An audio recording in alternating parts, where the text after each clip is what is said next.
नमस्कार फ्रेंड्स, आज हम बात करेंगे डिफरेंट काइंड ऑफ स्पाइन के इंजेक्शन के बारे में। यूजली जब आपको बैक पेन होता है तो आप अपने डॉक्टर के पास जाते हैं, पेन फिजिशियन या ऑर्थोपेडिशियन, वो आपको कुछ खास तरह की इंटरवेंशंस के बारे में बात करते हैं। पर हमने देखा है कि जब आपसे ये बात करी जाती है तो कौन सा इंजेक्शन कब लगता है, उसकी क्या इंडिकेशन है और क्या जरूरत है, ये सब आपको समझ नहीं आता है।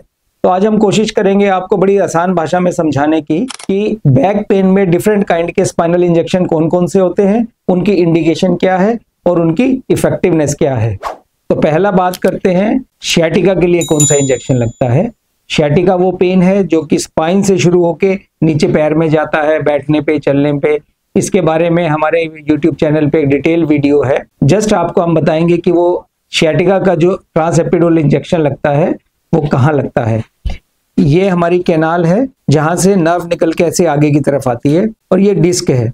ये डिस्क ही कैनाल नर्व पे इंपिंज होती है और उसको पेन करती है और ये पेन ऐसे पैर में नीचे जाता है। तो हम यहाँ डिस्क और नर्व के बीच में इस स्पेस से इस फोरामेन के अंदर नर्व के आगे जाते हैं और बिल्कुल नर्व और डिस्क के बीच में जो स्पेस है उसके बीच में आके दवा इंजेक्ट करते हैं और वो जो ये नर्व डिस्क के साथ चिपक जाती है उसको रिलीज कर देते हैं ताकि उसका पेन बंद हो जाए। ये हुआ ट्रांसफोरामेन एपिड्यूरल इंजेक्शन। इसके अलावा दूसरा होता है facet joint injection. Facet joint injection उन लोगों के लिए है जिनको इन जोड़ों से पेन आता है। ये पेन पैर में नहीं जाता, सिर्फ बैक में रहता है। ट्विस्ट करने से, पीछे झुकने से ये पेन बढ़ता है और रात को भी हो सकता है। इसमें हम ये फैसेट ज्वाइंट इंजेक्शन करते हैं जो कि जो फैसेट नर्व है यहाँ पे जाके ये इंजेक्शन लगाया जाता है और या जॉइंट के अंदर जाके, अगर सीवियर आर्थराइटिस है ऐसे जॉइंट के अंदर जाके लगाया जाता है। इसको हम कहते हैं फैसेट जॉइंट इंजेक्शन और मीडियन ब्रांच ब्लॉक। और इसमें बहुत ही अच्छी टेक्निक है जिसमें इस ग्रूव में जाके, जो फैसेट के साथ वाली ग्रूव है, जॉइंट के साथ वाली ग्रूव है, हम रेडियो फ्रिक्वेंसी एब्लेशन करते हैं। इसका डिटेल वीडियो हमारे YouTube चैनल पे है, फिर आप उसको देख सकते हैं। जिसमें हमने दो तरह के दर्द कवर करे, एक सियाटिका करा, एक ज्वाइंट पेन करा जो कि लो बैक पेन में होता है और सिर्फ बैक पेन में रहता है, पैर में नहीं जाता है। कुछ लोग इसके लिए इंटरलेमिनर इंजेक्शन भी लगाते हैं। इंटरलेमिनर इंजेक्शन जैसे कि आप इस मॉडल में देख रहे हैं, पीछे से लगता है यहाँ पे, जबकि ट्रांसफोरामेन इंजेक्शन इस प्रॉपर नर्व के साथ लगता है। तो पुराने जमाने में जब ये टेक्निक अवेलेबल्स नहीं थी या इसकी एक्सपर्टाइज नहीं थी, तब लोग इंटरलेमिनर इंजेक्शन या एपिड्यूरल इंजेक्शन लगाते थे पीछे से।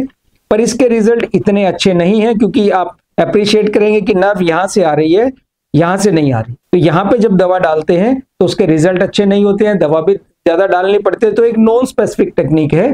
तो अगर आपको कभी भी सियाटिका के लिए इंजेक्शन की जरूरत पड़े तो ट्रांसफोरामेन एपिड्यूरल इंजेक्शन जो यहाँ आगे से लगाया जाता है वही इंजेक्शन ऑफ चॉइस है। हम बात करते हैं कोडल इंजेक्शन के बारे में, जो आपने सुना होगा। लोग बोल देते हैं कोडल इंजेक्शन या नीचे से चलता है, बिल्कुल नीचे से, यहाँ स्पाइन के, और यहाँ से ड्रग फैलती फैलती ऊपर तक जाती है। तो ये भी जो है non specific area of injection है, क्योंकि आप इमेजिन करिए कि नर्व आपकी यहाँ या यहाँ है और इंजेक्शन यहाँ पे नीचे लगाते हैं या ज्यादा दवा डालते हैं ताकि वो ऊपर तक फैले। अगेन जो कोडल इंजेक्शन है उसके रिजल्ट ट्रांसफोरामेन एपिड्यूरल इंजेक्शन के मुकाबले अच्छे नहीं हैं। पर जब ये एरिया हमारे पास अवेलेबल नहीं होता, जैसे कि पोस्ट सर्जरी पेशेंट है, फेल्ड बैक सर्जरी पेशेंट है, या कोई अदर रीजन है जिसकी वजह से हम इस एरिया में इन्फेक्शन है या कुछ भी है जिसकी वजह से हम इस एरिया में इंजेक्शन नहीं लगा सकते, उसी में हम कोडल एपिड्यूरल इंजेक्शन लगाते हैं। तो बट इसके रिजल्ट उतने अच्छे नहीं हैं जितने इसके ट्रांसफोरामेन इंजेक्शन के हैं। तो समअप करते हुए दोबारा से मैं एक बार लास्ट में बता रहा हूं, सियाटिका के लिए ट्रांसफोरामेन इंजेक्शन जो कि यहां से नर्व रूट के साथ लगता है, डिस्क और नर्व के बीच में। फैसेट इंजेक्शन जो कि जोड़ से जो दर्द आता है उसके लिए लगता है, ये इस ग्रूव में नर्व के लिए या जॉइंट के अंदर यहाँ पे। इंटरलेमिनर इंजेक्शन दोनों स्पेस में, इंटरलेमिनर स्पेस में जो पीछे से, जिसको प्रॉपर एपिड्यूरल इंजेक्शन कहते हैं।